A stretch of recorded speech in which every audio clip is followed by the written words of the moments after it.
अस्सलामुअलैकुम मेरी प्यारी बहनों और भाइयों, आज हम हज़रत मोहम्मद सल्लल्लाहु अलैहि वसल्लम की पैदाइश के बारे में बात करने वाले हैं। उनकी पैदाइश के दौर के बारे में आपको पूरी जानकारी देने जा रहे हैं। इससे पहले आपसे एक छोटी सी गुजारिश है, जो भाई और जो बहन चैनल पर नए हो चैनल को सब्सक्राइब कर लें ताकि आपको हमारी सारी वीडियोज़ मिलती रहें।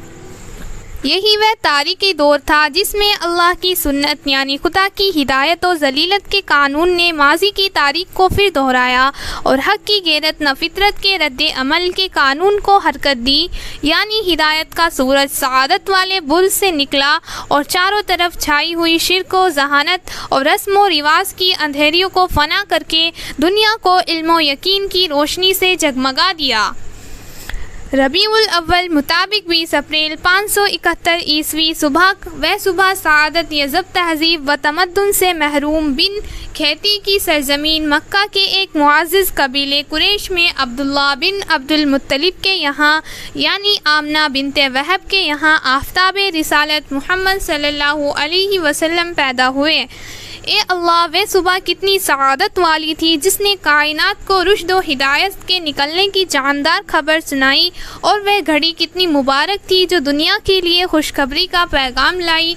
दुनिया का ज़र्रा ज़र्रा ज़ुबान हाल से वे नगमे गा रहा था कि वक्त आ पहुँचा कि अब दुनिया में बदबख्ती दूर हो और खुशबख्ती से दुनिया भर जाए, शिर्क व कुफ्र का पर्दा चाक हो और हिदायत का सूरज रोशन हो और चमके, मुज़ाहिर परली बातिल ठहरे और एक खुदा की तौहीद ज़िंदगी का मकसद करार पाए।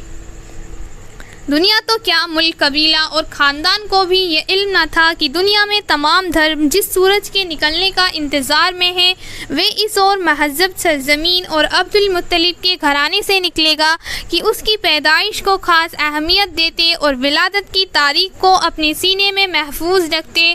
मगर जिस पैदा करने वाले ने उसको मुक़द्दस हस्ती बनाने का फ़ैसला किया, उसी ने इसे एक मौज़ा और तारीख़ी निशान भी ज़ाहिर कर दिया, और वह हाथी वालों का वाक़या था। एतबार करने लायक और मुस्तनिद रिवायतों गवाह हैं कि नबी अकरम सल्लल्लाहु अलैहि वसल्लम की विलादत इस वाक़ये के कुछ महीने बाद हुई। इस वाक़ये में जो ख़ास बातें पाई जाती हैं उन्हें देखते हुए यह अरब के लिए आमतौर से और हिजाजियों के लिए ख़ास तौर से बड़ा अजीब और हैरत में डालने वाला वाक़या था, और इसीलिए वे कभी उसको भुला नहीं सकते थे। इसीलिए उन्होंने उनका नाम ही आमुल फ़ील हाथियों वाला साल रख दिया। मगर वे ये ना समझ सके थे कि असल में यह वाक़या एक निशान है उस जलीलुल कद्र हस्ती के ज़ाहिर होने का जो एक दिन तमाम दुनिया को तौहीद के मरकज़ और इब्राहिमी किबले पर जमा कर देगी और इसको गैरुल्लाह तो की गंदगियों से पाक करके तौहीद के नगमों के लिए ख़ास कराएगी, क्योंकि यही वह पहली जगह है जो सिर्फ़ एक अल्लाह की परस्तिश के लिए बनाया गया है। यह मंदिर नहीं था कि मूर्ति की पूजा की जाए, यह गिरजा और कलीसा भी ना था कि यऊस मसीह और कुंवारी मरियम की मूर्तियों के सामने सर झुकाया जाए, न यह आग का भंडारा था कि आग के नूर का महर करार कर उसकी पूजा की जाए, और न यह यहूदियों का वजीफ़ा था कि हज़रत उज़ैर अलैहिस्सलाम को खुदा का बेटा बनाकर उसकी पाकी के नगमे गाए जाएं, तो खुदा और सिर्फ़ एक खुदा की इबादत के लिए बनाया गया था।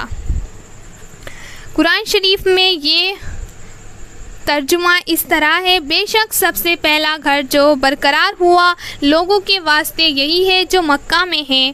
गरज रसूल बनाए जाने के बाद जब कुदरत ने मौज़ाना शान आमुल फ़ील यानी हाथियों के साल में आपकी विलादत का छिपा राज खोल दिया, तब दुनिया के ये समझा कि अब्रहा और उसकी फ़ौज के अल्लाह के काबे की यह हिफाजत इसलिए थी कि वह वक्त करीब आ पहुँचा जब दोबारा यह मुक़द्दस जगह एक अल्लाह की इबादत और खालिस तौहीद का मरकज़ बनने का शर्फ हासिल करने वाला है।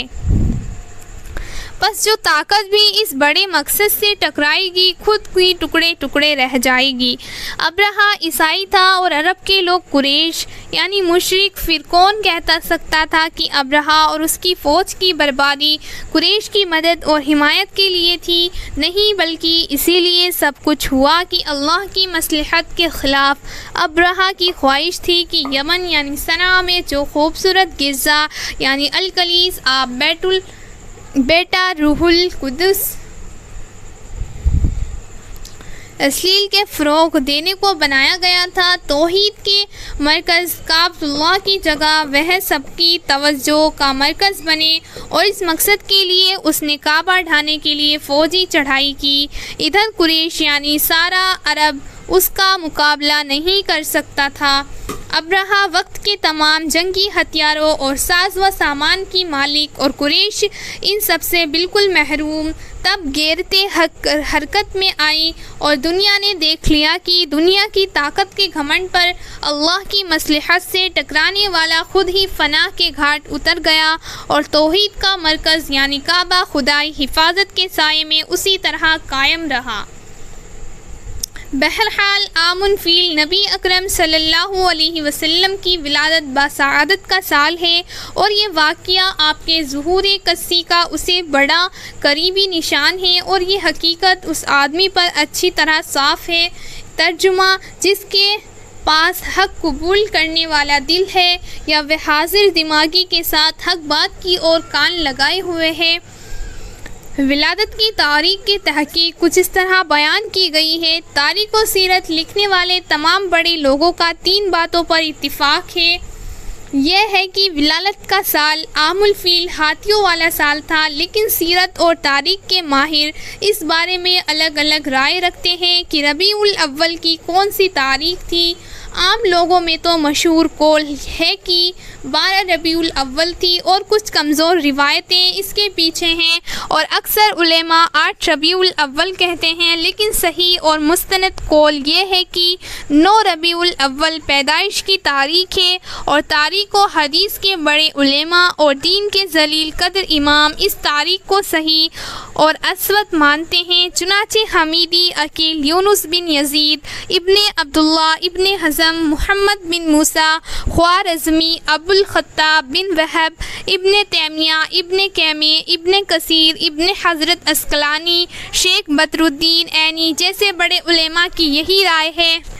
महमूद पाशा फ़ल्की ने जो कुस्तुनतुनिया का मशहूर भूगोल शास्त्री गुजरा है, सितारों के मुताबिक जो जायज़ा इस गरज से तैयार किया था कि मोहम्मद सल्लल्लाहु अलैहि वसल्लम के ज़माने से अपने ज़माने तक के सूरज ग्रहण और चांद ग्रहण का सही हिसाब मालूम करके पूरी खोज के साथ साबित करे कि आपकी खिलाफत में किसी हिसाब से भी दोशांबा का दिन 12 रबीउल अव्वल सन को नहीं आता है। इसीलिए रिवायतों की ताकत और उनके सही वगैरह होने की हिसाब से और सूरज और तारों के हिसाब से मुस्तनद तारीख़ 8 रबीउल अव्वल है।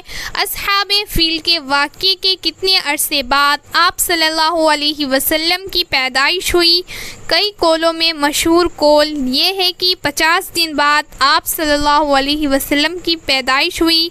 आज का वाक़या इतना ही। आपको ये वाक़या कैसा लगा कमेंट करके ज़रूर बताएं और ऐसे ही अच्छे वाक़यों के लिए चैनल को सब्सक्राइब कर लें। वीडियो अच्छी लगे तो वीडियो को लाइक करें और ज़्यादा से ज़्यादा शेयर करें।